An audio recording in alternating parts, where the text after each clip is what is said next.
স্বর্গের প্রান্তরে এক তেজোময়ী নারী মূর্তি আবির্ভূতা হয়েছেন। তাহার হুঙ্কারে দিক দিগন্ত প্রকম্পিত। নারী, এক রমণী। দেবগণ এতই বুদ্ধিহীন হয়েছে, তাহারা এক রমণীকে আমার সহিত যুদ্ধ করার জন্য পাঠিয়েছে। তিনি সামান্য নারী নয় প্রভু, তাহার রূপ যেমন লাবণ্যময়, তেমনি তাহার তেজ প্রলয়ের সমান।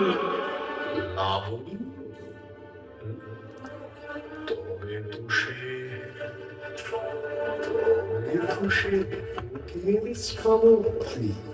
যাও, অবিলম্বে আমার সেনাপতিকে আদেশ দাও, ওই রমণীকে সসম্মানে আমার নিকট ধরে আনতে বলো।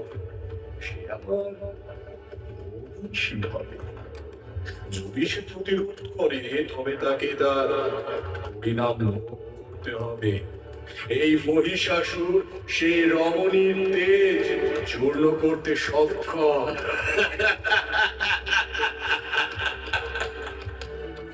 হে মহারাজ, আপনি শীঘ্রই রণক্ষেত্রে পদার্পণ করুন।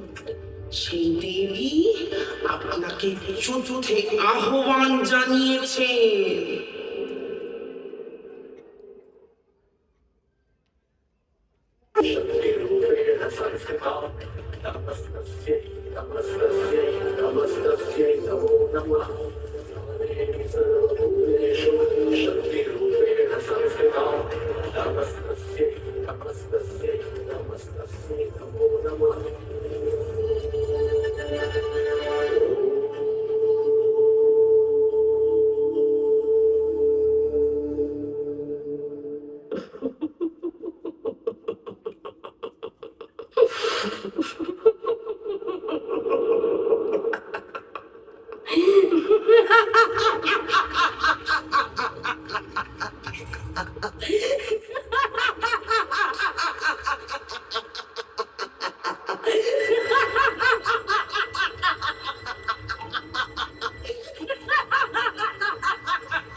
হে সর্বাঙ্গ সুন্দরী, কেন তুমি এই ভয়াবহ রণক্ষেত্রে আগমন করলে? তোমার এই দুর্লভ রূপ যুদ্ধ করবার জন্য নহে। আমার অবশ্যতা স্বীকার করো, আমি তোমাকে দেবরাজ ইন্দ্রের সকল সুখ প্রদান করব। হে পামর মহিষাসুর, আমি আদি পরাশক্তি ব্রহ্মস্বরূপে। আমি সেই মহাশক্তি যাহা তুমি অস্বীকার করেছি। দেবগণের রাজ্য হরণ করে তুমি যে পাপ সঞ্চয় করেছিস, সেই পাপের ফল প্রদান করতে আমি লাভ হয়েছি। আমি পুরুষের সৃষ্টি নব, আমি সৃষ্টি স্থিতি ও প্রলয়ের মূল সন্তুলি।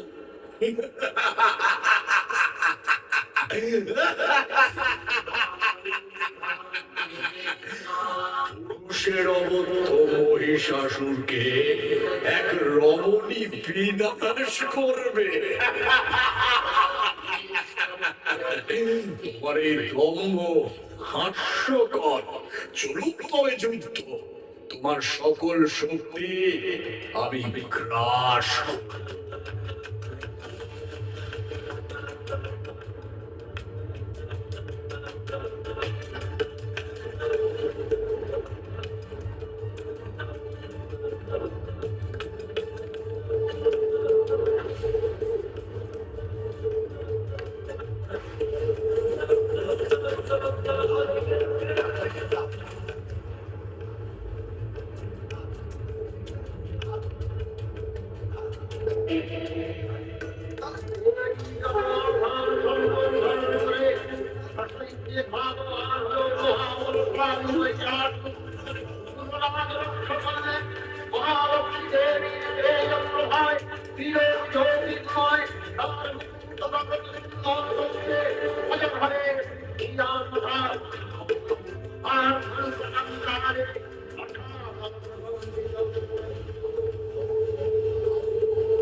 মহাসংগ্রাম চলিল বহুক্ষণ।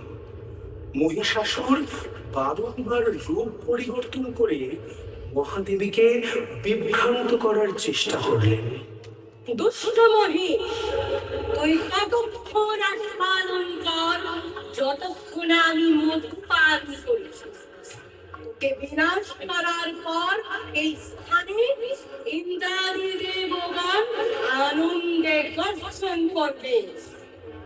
রেজুর মতে তুই হয়তো ত্রিলোকজয়ী শক্তিশালী মহিষাসুর, কিন্তু কিন্তু আমি স্বয়ং শক্তি। তোর এই মহিষ রূপ আজ আমি বিনাশ করলাম।